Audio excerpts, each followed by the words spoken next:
Computer whiz kid, talented software developer, shrewd businessman, benevolent philanthropist, global health expert. There can be no doubt that Bill Gates has worn many hats on his remarkable journey from his early life as the privileged son of a Seattle area power couple to his current status as one of the richest and most influential people on the planet. But as we have seen in our exploration of Gates' rise as unelected global health czar and population control advocate, the question of who Bill Gates really is no mere philosophical pursuit. Given that we are currently living through a crisis that has been predicted by Bill Gates, which is triggering a response from the global health organizations that the Bill and Melinda Gates Foundation has bankrolled, and driving us toward a vaccination and biometric ID solution which Bill Gates has been working on for years, the answer to the question, who is Bill Gates, is quickly becoming one of the most important questions of our lives. That answer will not only tell us about the world that we are living in, but about the one that we are being thrust into, and how we can avoid it. Today we will attempt to answer that question as we examine the motives, the ideology, and the connections of this man who has been so instrumental in shaping the post-coronavirus world. Meet Bill Gates. You're tuned into the Corbett Report. So who is Bill Gates? Some argue that he's a genius who leveraged his natural computer savvy into a billion-dollar fortune. You're called a genius, and I don't think that embarrassed you at all. They call you a genius. Part of your genius is that you are a computer whiz, and the other is that you did have the business acumen to turn it into a working company. Are you a business genius too? Well, I wouldn't say genius. Others insist that he is a visionary who has changed our lives with his foresight and bold imagination. Bill had a vision, and I understand it went back even then, that computing would be ubiquitous. It would be part of all of our lives. And indeed, as you all know, he executed on that vision, and the world today has changed so dramatically, in large part due to the work that Bill has done throughout the years. He has been hailed as a shrewd executive who built the Microsoft empire with his remarkable talent for business. When the biographers and historians write the history of the 20th century, Bill Gates is going to go down as the best businessman of our century, and Microsoft is one of the greatest companies of the 20th century. And he has been praised as a philanthropist who is selflessly devoting his wealth to improving the lives of people around the world. Bill, even your harshest critic would have to admit that your philanthropy work is, planet-shaking, incredible, and could be, if you make it a second act, so amazing that it would dwarf what you've actually done at Microsoft.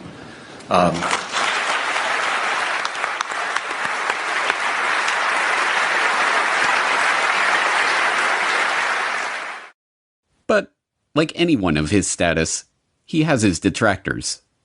In the 1990s, he was often portrayed as the greedy head of the evil Microsoft monopoly. Bill Gates isn't content with his Windows system running just a few PCs. He wants it to run the world, spreading like a computer virus into our faxes, our phones, our TV sets, and yes, even our toasters. But in the age of the coronavirus crisis, he is most often treated like some sort of epidemiologist or leading health researcher. Back here with us once again to talk about this, as well as testing, treatments, and more, Bill Gates, co-chair of the Bill and Melinda Gates Foundation. Bill, thanks so much for being back with us. It's been a little over a month since you were here, and at that time, you said the U.S. had not hit its peak. So at this point, do you think we have peaked, and where do you think we are right now in kind of the arc of the pandemic? But in truth, none of these perspectives are accurate. Microsoft's big break famously came from a deal to provide software for IBM as they moved into the personal computer market. But the deal was not the result of Gates' technical genius or amazing business acumen. As has been quietly admitted by IBM executives in the years since, Microsoft was given their shot at the chance to work with Big Blue as a result of Gates' mother's relationship with IBM CEO John Opel. You remember your partnership of IBM and Bill Gates. How did it break up? I do remember very well, actually. Bill Gates, at the beginning of our relationship with him, was living on pizza and Pepsi-Cola in Albuquerque, New Mexico. And his mother happened to be on the United Way board with our chairman and asked our chairman to help him. And, you know, when the chairman comes in and tells you to go help this kid, 900 people get on the plane Monday morning and they all go down to try to help Bill Gates. So I don't see Bill Gates as this great creative person. I see him as an opportunist. And in fact, in those days, there was a lot of sharing of software code. People gave it away. In Silicon Valley, they would share everything. He came in and he tried to control everything and put a price on it. Computer historians have long known how the basis for what became MS-DOS was not Bill Gates' brilliant imagination, but QDOS, a quick and dirty operating system that had been thrown together by Tim Patterson, a worker at Seattle Computer Products, as a placeholder until he could sell the proper operating system to his customers. And as even Gates himself admitted, the breakthrough graphical user interface that became the basis for Windows was ripped off from the researchers at the Xerox Palo Alto Research Center. As Bill would say after Apple unsuccessfully sued Microsoft for copyright infringement over Windows GUI, "Hey, Steve, just because you broke into Xerox's house before I did and took the TV doesn't mean I can't go in later and take the stereo." And, as Gates also admits, it is not a spirit of selfless generosity that motivates his interest in vaccines and other lucrative health interventions. I'd like to talk to you about your approach to vaccinations. You wrote something recently, and like you always do, you kind of looked at the problem from a scientific and business perspective on things. You've invested $10 billion in vaccinations over the last 2 decades, and you figured out the return on investment for that, and it kind of stunned me. Can you walk us through the math? You know, we see a phenomenal track record. It's been $100 billion overall that the world's put in. Our foundation is a bit more than $10 billion. But we feel there's been over a 20-to-1 return. So if you just look at the economic benefits, that's a pretty strong number compared to anything else. As we have seen, Gates's philanthropic investment scheme has paid off well, with his $50 billion net worth having ballooned to over $100 billion after his decade of altruism in the vaccine market. As critics of his foundation have repeatedly pointed out, the 9 million people who die every year of hunger would be best served by securing food supplies, running water, and other basic necessities, not costly medical interventions for rare diseases. But there is no return on investment to be made from that kind of charity. No, this is not about charity. It is about control. The population control grid that Gates has been quietly funding into existence for the past decade, a biometric identification system tied to a digital payments infrastructure that will be used to track, catalog, and control every movement, every transaction, and every interaction of every citizen, is just now coming into view. But the real question is, why is he doing this? What drives a man like Bill Gates, a man rich beyond the wildest dreams of avarice, to spend his time and invest his fortune in schemes to control the population? To find the answer to that question, we have to examine Gates's family background. Bill Gates, it should not be surprising to learn, was born into money. His great-grandfather, J.W. Maxwell, was the president of National City Bank in Seattle. His grandfather, Willard, was also a banker, and his grandmother, Adele, a prominent Seattle civic leader. Bill Gates' mother, Mary Maxwell Gates, was a scion of the Maxwell banking family and, by all accounts, as hard-driving as her forebears. She served as a director of several companies, including First Interstate Bancorp and KIRO-TV of Seattle. She served as a regent at the University of Washington, and she was appointed to the board of the United Way of America, where, as we have seen, she persuaded IBM CEO John Opel to help her son in his fledgling software development career. Bill's father, William H. Gates Sr., was a prominent Seattle area lawyer. He co-founded a powerful law and lobbying firm, helped Howard Schultz in his bid to buy Starbucks, served on the boards of numerous companies and organizations, and, along the way, had a profound influence on his son's life and career.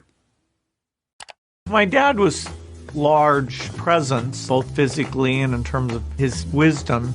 He worked very hard, so he'd leave in the mornings, often before we had breakfast, and get home in time for dinner. I always looked up to my dad in terms of how hard he worked. At the dinner table, my dad would go through various lawsuits and expect us to follow along. He had high expectations. The young Bill Gates, technically William H. Gates III, although his card-playing family dubbed him Trey, learned much from his parents. From his mother's banking family, he inherited a nose for the dollar, as one childhood friend's father called it. From his hard-driving, legal-minded father, he learned the value of legalizing business arrangements. As a child, he even had a legal contract drawn up to grant him the use of his older sister's baseball mitt. These traits would not earn him many friends, but they served him well as he began to bring order to the anarchic software development community of the 1970s. At that time, software for the brand new personal computer market was the realm of computer hobbyists, people whose excitement about the microcomputer revolution and love of engineering and problem-solving led them to develop and share code freely with each other. But this was no good for the young Bill Gates, who, even before Microsoft was off the ground, was already dreaming of commoditizing this hobby and turning it into the basis of a business empire.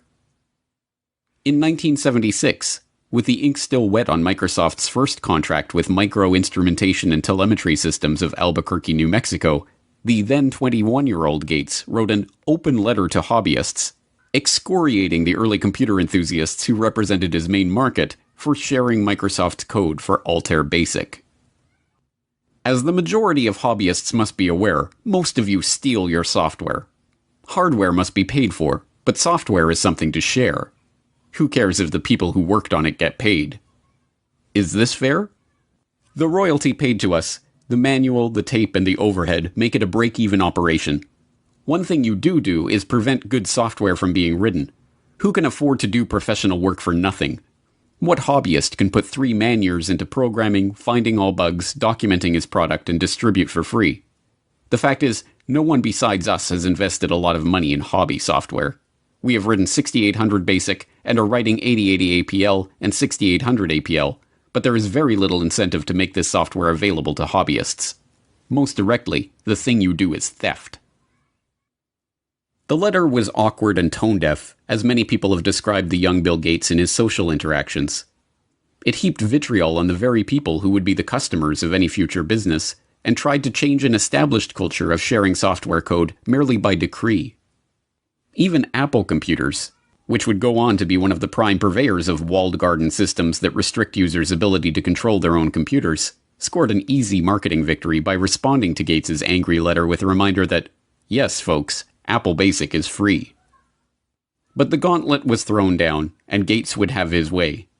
Although freeware and other forms of open-source software development still exist, the establishment of software code as legally protected intellectual property has led to the rise of billionaires like Gates.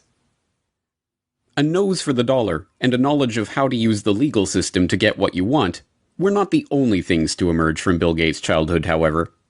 His parents also encouraged discussion about the family's charity work and the causes they held close to their heart.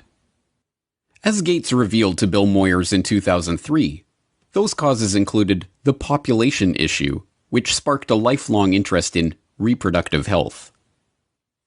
One issue that really grabbed me as urgent were issues related to population, reproductive health.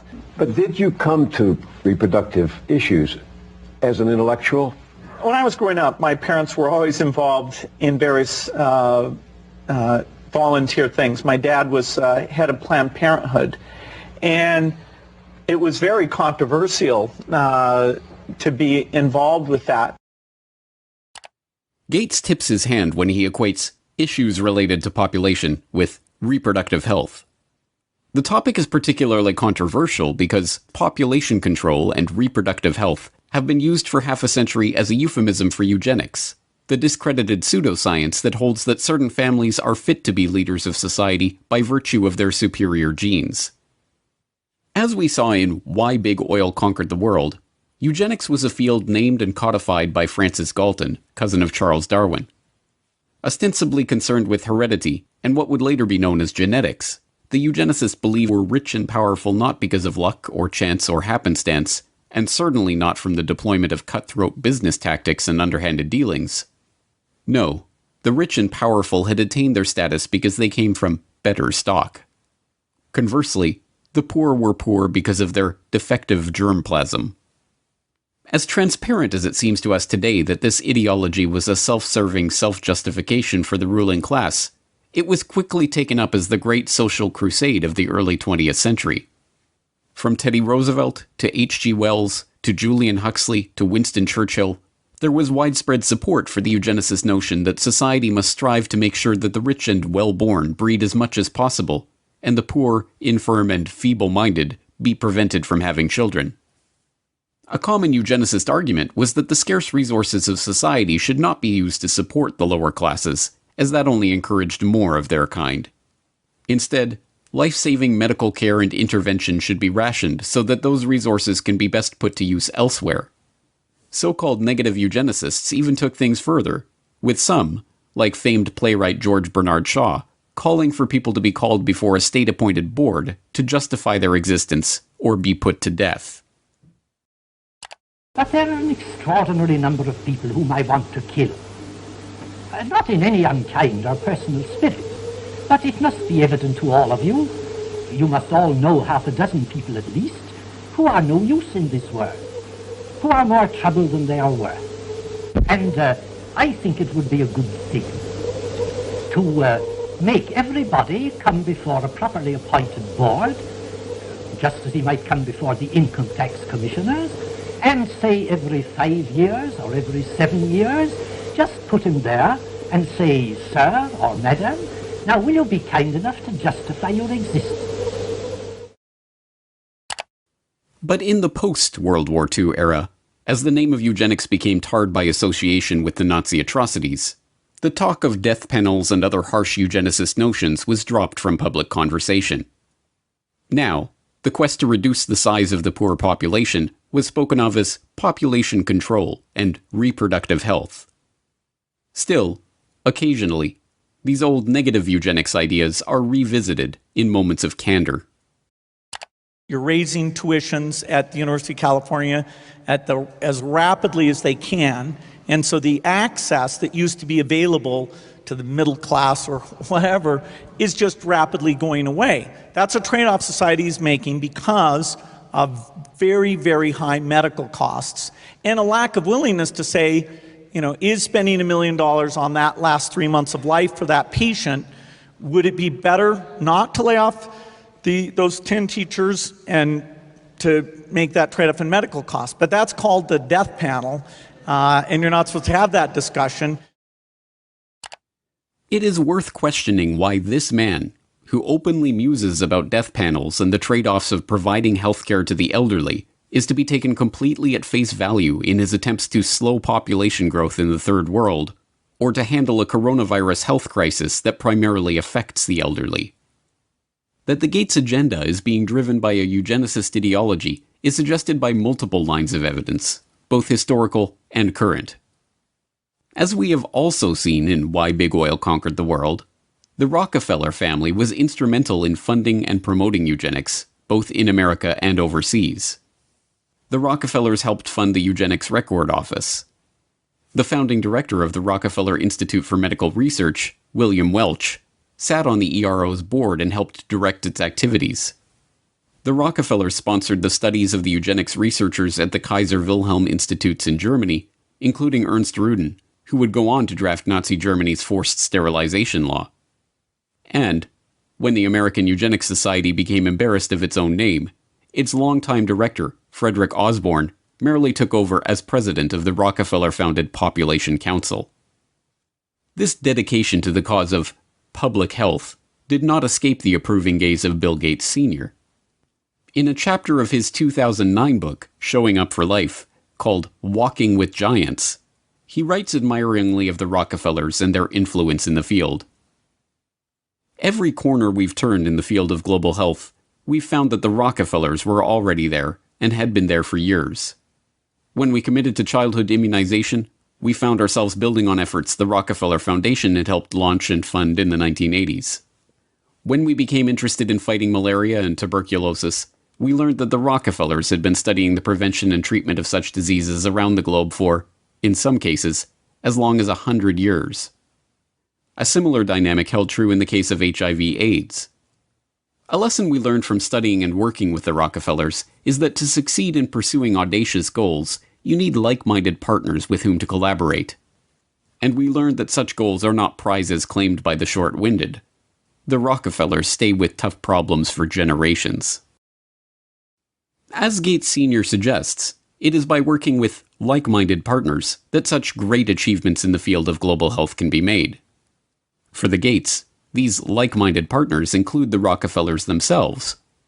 Bill Gates Sr. got to discuss global health, agriculture, and environment with the likes of David Rockefeller Sr. and David Rockefeller Jr. at a meeting on Philanthropy in a Global Century at Rockefeller University campus in 2000.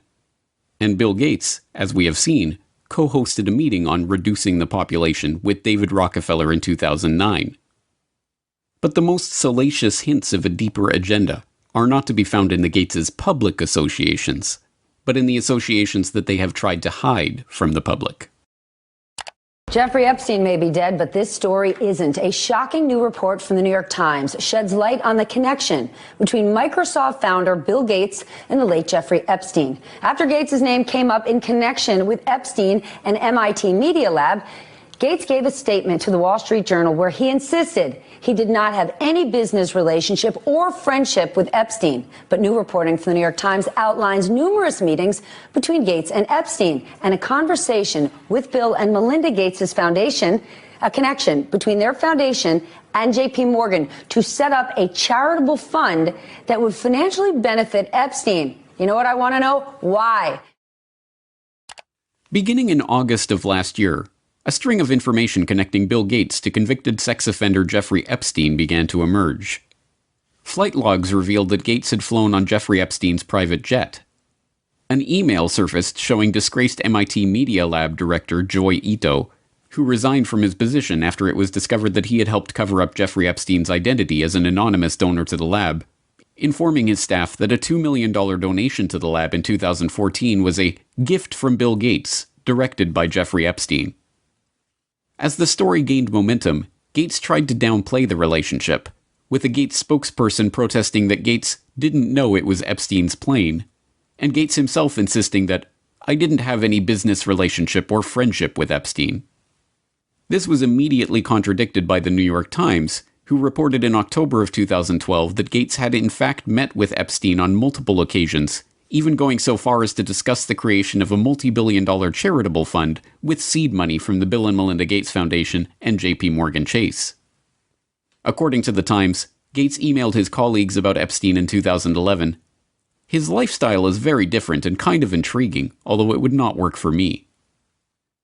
Epstein's will even named Boris Nikolic, a Harvard-trained immunologist who served as the chief scientific advisor to both Microsoft and the Bill and Melinda Gates Foundation, and who appears in the sole publicly known photo of Epstein and Gates' 2011 meeting at Epstein's Manhattan mansion, as the backup executor of Epstein's estate.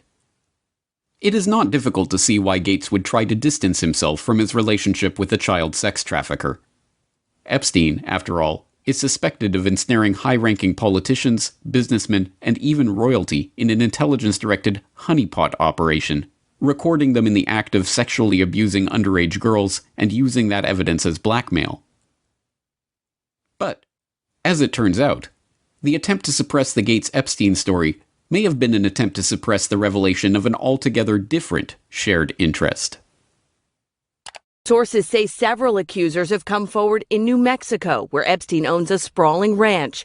According to a new report published in the New York Times, not verified by NBC News, Epstein wanted to use the ranch for controlled breeding, using his DNA to improve humanity. Citing 2 award-winning scientists and an advisor to large companies and wealthy individuals, the article reports Epstein surrounded himself with leading scientists and would tell them he wanted to have 20 women impregnated at a time on the ranch.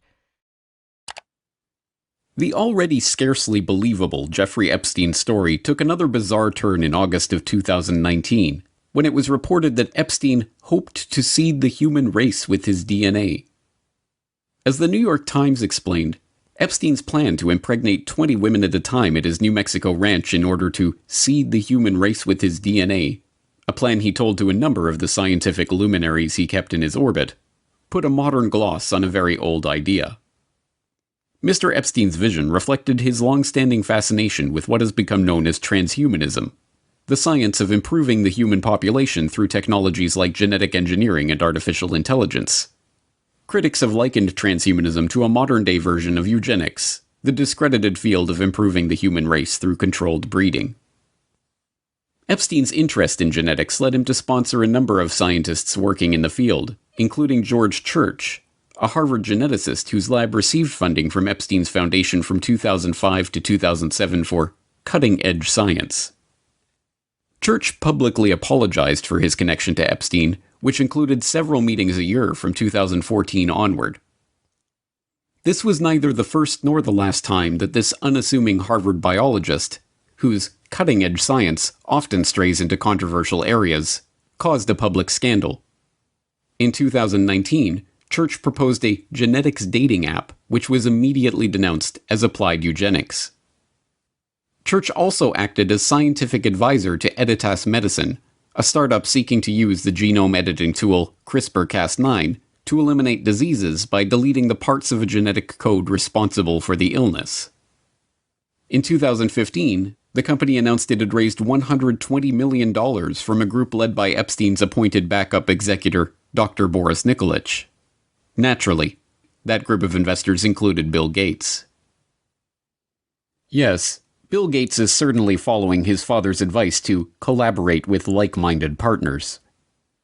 So the question remains, is Bill Gates motivated by eugenics? Given that eugenics went underground over half a century ago, we are unlikely ever to unearth a frank admission along those lines from Gates himself. After all, there are no longer any card-carrying members of the American Eugenics Society. The society was rebranded in the 1970s when, as the society's founder noted, it became evident that changes of a eugenic nature would be made for reasons other than eugenics, and that tying a eugenic label on them would more often hinder than help their adoption. But there was an American Eugenics Society in the 1920s, and it just so happened to boast a William H. Gates on its member roster. But perhaps that is just a coincidence. And there was an American Eugenics Society in the 1960s, when William H. Gates II was preceded as head of Planned Parenthood by Alan Guttmacher, who simultaneously served as the director of the American Eugenics Society. And perhaps it was coincidence that the Bill and Melinda Gates Foundation organized their London Summit on Family Planning, at which the Gates recommitted themselves to funding population control in the Third World, in July 2012, on the anniversary of the first International Eugenics Congress, held in London exactly 100 years prior. And perhaps it is reaching to compare the young Bill Gates' dating preferences to the genetic-based dating favored by modern-day eugenicists. I interviewed several women who had dated Bill just briefly, and one told me the very first question Bill asked her was, "What did you score on your SAT test?" You know, this is not exactly, you know, what a young woman wants to hear. For Bill Gates, though, he had scored a perfect 800 on his math portion of the SAT, and this was a matter of pride with him, and he wanted to make sure whoever he was dating, you know, had scored a pretty high grade. No. We cannot expect an answer about Bill Gates' true motives to come from Gates himself. By this point, the question of Bill Gates' intentions has been buried under the combined weight of hundreds of millions of dollars of paid PR spin. Like the Rockefellers before them, the Gates have long since learned the secret of enlarging their family fortune, not to mention their control over the human population, by donning the mask of philanthropy. There are many perspectives on Bill Gates. Depending on who you ask, he is a computer savant, a genius businessman, or a saintly philanthropist. But all of these perspectives have been brought to you through PR outlets founded or funded by the Bill and Melinda Gates Foundation. Bill Gates is no longer a subject for historians but hagiographers. Now we must confront the question of why this man is motivated to build such a web of control. Control over our public health agencies. And for all 193 member states, you must make vaccines a high priority in your health systems. to ensure that all your children have access to existing vaccines now and to the new vaccines that have recently become available. Control over our identities. And the lack of an ID system is a problem, not just for the payment system, but also for voting and health and education and taxation. And so it's a wonderful thing to go in and create a broad identification system. Control over our transactions. Once financial flows go underground, where you have lots of legitimate transactions mixed in with the ones you want to track, and once they're going over a digital system that the U.S. has no connection to, it's far more difficult to find the transactions that you want to be aware of or that you want to block. And even control over our bodies. But we're going to have this intermediate period of opening up, and it won't be normal until we get an amazing vaccine to the entire world. We must confront the possibility that this quest for control comes not from a selfless spirit of generosity that never seemed to exist before he became a multi-billionaire, but from the same drive for money, the same desire for domination, and the same sense of superiority that motivated him on his way up the corporate ladder. But if the answer to the question, who is Bill Gates, is Bill Gates is a eugenicist, that tells us some important things about the world that we are living in. It tells us that Gates is deceiving the public into supporting his takeover of the world with a false front of philanthropy. It tells us that the goal of the Gates, like the goal of the Rockefellers before them, is not to improve the world for humankind, but to improve the world for their kind. And most importantly, it tells us that Bill Gates is no comic book supervillain, single-handedly directing all of the chaos that is unfolding in the world or single-handedly bringing his own order to that chaos. No, if Bill Gates is a eugenicist, driven by a belief in the superiority of himself and his fellow wealthy elitists, then what we are facing is not one man, or even one family, but an ideology. This is not a trivial point. One man, whatever his wealth, can be stopped easily enough. But even if Bill Gates were to be thrown in jail tomorrow, the agenda that has already been set in motion would continue without missing a beat. An entire infrastructure of researchers, labs, corporations, governmental agencies, and public health bodies exists, funded more often than not by Gates, but driven by the belief of all those millions of people working for these various entities that they are truly working in the best interest of the people. No, an ideology cannot be stopped by stopping one man. It can only be stopped when enough people learn the truth about this agenda and the world of total, pervasive control that is coming into view. If you have watched all 4 parts of this exploration on Bill Gates, then you are now one of the most informed people on the planet about the true nature of this agenda. You have seen how the takeover of public health has been used to railroad the world into a headlong rush toward mandatory vaccinations, biometric identification, and digital payments. You have seen how the pieces of this puzzle fit together, and how they represent a far greater threat to the future of humanity than any virus. Here is the good news. Armed with this information, you have the antidote to the scourge of this eugenicist ideology. The truth is that ideologies are viruses of the mind. They spread from person to person, infecting them with ideas that can lead to a disease of the body politic. But here is the even greater truth. Inoculations do work. Inoculations of truth against the lies of those spreading their poisonous ideology. If you have made it this far, it is incumbent on you to help inoculate those around you against the corrupt ideology of Bill Gates and all those who seek to control the population of the world. You must help to spread this information so that others have a chance to see the bigger picture and decide for themselves whether they are willing to roll up their sleeves and accept what is coming or not. But time is not on our side. Even as we speak, mass vaccination campaigns are being prepared. We are already building our plans to vaccinate the whole city of Chicago and working with others across the region on a major plan for this. We've bought syringes, we've bought cold boxes, we've planned out locations. Biometric identification schemes and immunity passports are already being rolled out. And so while we started with travel at our core, we're a biometric secure identity platform where it's always been about attaching your identity to your boarding pass at the airport, or your ticket to get into a sports stadium, or your credit card to buy a beer. And so now with the launch of Clear Health Pass, it's about attaching your identity to your COVID-related health insights for employers, for employees, for customers.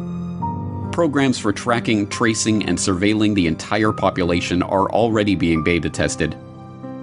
Today we are launching another useful tool that can supplement the critical detective work we are conducting in public health.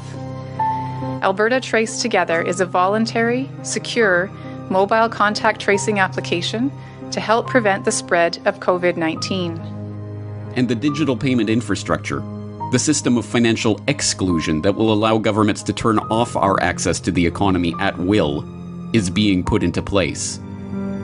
In order to avoid the risk of transmission through physical handling of money, we encourage the use of cashless transactions, such as mobile money, M-Pesa and otherwise, and credit cards. People are using touchless payment systems much more than they're using cash, both because we're not interacting with people directly as much anymore, and also because cash is kind of skeezy. We must spread the word about the dark nature of this population control agenda to as many people as we can, before our ability to speak out against this agenda is taken away for good. Thanks to the likes of Bill Gates, the virus of this population control agenda is already here. It is threatening to crash the system as we've known it.